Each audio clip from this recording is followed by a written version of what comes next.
আমি হচ্ছে ইসরাফিল ফরাজি। আমি জুলাইকের সংগঠক হাদিব ভাইয়ের সাথে কাজ করি। আমার পাশে আছে ডাকসুর স্বাস্থ্য অভিযোগ সম্পাদক আব্দুল্লাল মিনহাজ ভাইও আমাদের জুলাইকের সাথে যুক্ত এবং ঢাকা ইউনিভার্সিটির ডাকসুর নেতা। আমরা আসলে আজকে যেই ঘটনাটি ঘটেছে সেটা আমরা আমাদের যে টিম ছিল আজকে প্রচারণার টিমে, সেই প্রচারণার টিমে আমাদের দুইজন অলরেডি মতিঝিল যে ডিসি আছেন হারুন ভাই, তার সাথে স্পটে গিয়েছেন, যেখানে জুমার নামাজের সময় তারা ছিল যারা গুলি করেছেন। তো ওইখানে হচ্ছে আমাদের পিআর টিমের সদস্যরা হাদিবের সাথে ছিল। এই পিআর টিম সাথে নিয়ে মূলত হাদি ভাই এই এলাকা দিয়ে যাচ্ছিলেন, মতিঝিলে ক্যাম্পেইন শেষ করে এখান দিয়ে রিক্সা দিয়ে যাচ্ছিলেন। এবং ওই যে যারা গুলি করেছেন তারা গত কয়েকদিন যাবত তাদের সাথে এই ক্যাম্পেইনে যুক্ত ছিল। সে কোনো রাজনৈতিক দলের পরিচয় দেয়নি। সে হাদি ভাইকে পছন্দ করে বলে তার কাছে আসছে, এরকম একটা কথা বলে সে প্রচারণায় অংশগ্রহণ করতে চায়। তো এটা বলে হাদি ভাইয়ের সাথে হাদি ভাই সবাইকে অ্যাকসেপ্ট করে, তার কাছে যে আসে সেভাবে তাকে অ্যাকসেপ্ট করা, এবং সেভাবেই সে মাস্ক খুলেনি। তাকে বারবার বলা হয়েছিল মাস্ক করেন, সেই বলছে তার কোনো সমস্যা আছে। আমরা সেটার সিরিয়াসলি হাদি ভাইও নেয়নি। তো যার কারণে হচ্ছে গিয়ে সে মাস্ক পরাই ছিল।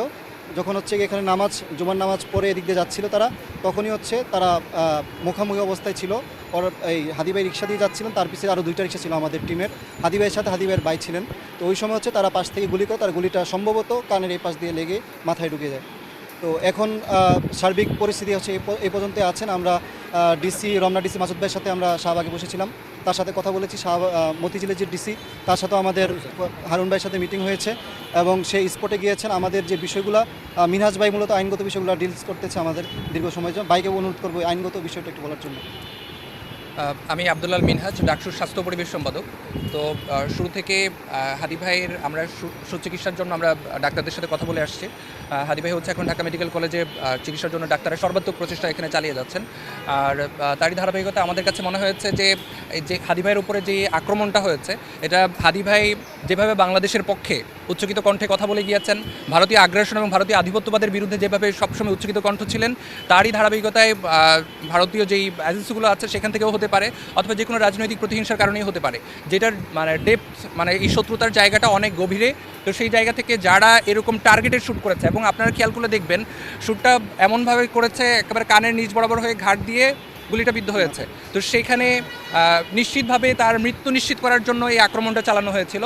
তো সেই জায়গা থেকে যারা এরকম পরিকল্পিতভাবে টার্গেটেড শট করেছে, তারা আমাদের আশঙ্কা হচ্ছে যে কোনোভাবে প্রমাণটাও লুকিয়ে ফেলার চেষ্টা করবে। তো সেই জায়গা থেকে হাদিবের উন্নত চিকিৎসার পাশাপাশি এই আইনি পদক্ষেপগুলো যেন পিছিয়ে না থাকে, সেই জন্য আমরা সাথে সাথেই হচ্ছে আমাদের রমনার ডিসি যিনি আছেন মাসুদ ভাই এবং মতিঝিলের যিনি ডিসি আছেন হারুন ভাই, ওনাদের দ্বারস্থ হয়েছে, যেহেতু এটা মতিঝিল থানার আন্ডারে। এবং আমাদের দুইজন ডিসিকেই আমরা সার্বিক তথ্য প্রমাণ সংগ্রহ করার জন্য এখনও পর্যন্ত প্রেশার দিয়ে যাচ্ছি। তো সেখানে সাথী ছিলেন দুইজন আমাদের ইনকিলাব মঞ্চেরই, রাফসান এবং হচ্ছে রাকিব রাফি। তো এই যে তারাই মূলত হচ্ছে হাদি ভাইকে গুলিবিদ্ধ হওয়ার পরে হাসপাতালে নিয়ে গেছেন। আপনারা রিক্সার মধ্যে যেই ছবিটা দেখেছেন, যেই হাদি ভাইকে যে দুইজন ধরে রেখেছে, তারা হচ্ছে একজন রাফসান আর একজন রাফি। তো তাদেরকে আমরা এখানে নিয়ে আসছি এবং এখন ডিসি পল্টনের যিনি ডিসি আছেন মতিঝিল, তো মতিঝিলের ডিসি হারুন ভাইয়ের সাথে ওনারা আছেন, সরাসরি প্রত্যেকটা জায়গা ভিজিট করছেন। সকাল থেকে হাদি ভাই কোন কোন জায়গায় ছিলেন, কোন কোন জায়গা থেকে ওনারা প্রচারণা চালিয়েছেন, ওই যে সন্দেহভাজন যেই দুইজন, একজন হচ্ছে দুইজনেই মাস্ক পরা ছিলেন, সারাদিনই তারা দুজন মাস্ক পরা ছিলেন এবং তারা তাদের নিজেদের ছবি তুলতেও নিষেধ করেছেন। ওই দুজনের ছবি আমাদের কাছে আছে, বাট তদন্তের স্বার্থে এবং আমরা এই মুহূর্তে নিশ্চিত না হওয়া পর্যন্ত, কারণ হঠাৎ করে সন্দেহভাজনভাবে ভিন্ন কেউ এখানে চলে আসলে তার লাইফ এটা থ্রেটিংয়ের মধ্যে পড়ে যাবে। তো সামগ্রিক আমরা প্রশাসনকে বলে যাচ্ছি যে সরাসরি গুলিটা যেই জায়গায় বিদ্ধ হয়েছে, এই যে আমরা যে অন স্পটে আছি, এই জায়গায় সিসিটিভি ফুটেজ সংগ্রহ করে যদি নিশ্চিত হওয়া যায় যে সকাল থেকে যারা এরকম সন্দেহভাজন বিভিন্ন ধরনের বিহেভিয়ার তারা শো করছিলেন, যদি তারা হয় তাহলে তাদেরকে খুব দ্রুত সময়ের মধ্যে গ্রেপ্তার করে এবং আইনের আওতায় যেন নিয়ে আসে, সেই জন্য আমরা প্রশাসনের কাছে সহযোগিতা চাচ্ছি।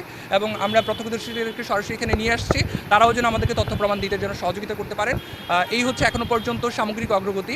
প্রত্যক্ষদর্শী যারা ছিলেন, যারা ওসমান হাদি ভাইয়ের পিআর টিমে ছিলেন, তারা ডিসি হারুন সাহেবের সাথে কী তথ্য প্রমাণ পেয়েছেন এবং সিসিটিভি ফুটেজ হাতে পাওয়া মাত্রই আমরা আরও নিশ্চিতভাবে শিওর হতে পারবো যে এই ঘটনার আসলে শুরুটা কোথায় এবং এটার সামনের অগ্রগতিটা কী হবে। তো সামগ্রিকভাবে আপনারাও যারা আছেন সাংবাদিক বন্ধুরা, সত্যনিষ্ঠ যারা সন্দেহভাজন আছে, তাদেরকে খুঁজে পাওয়ার ক্ষেত্রে আপনারাও সহযোগিতা করবেন বলে প্রত্যাশা রাখছি আর কি।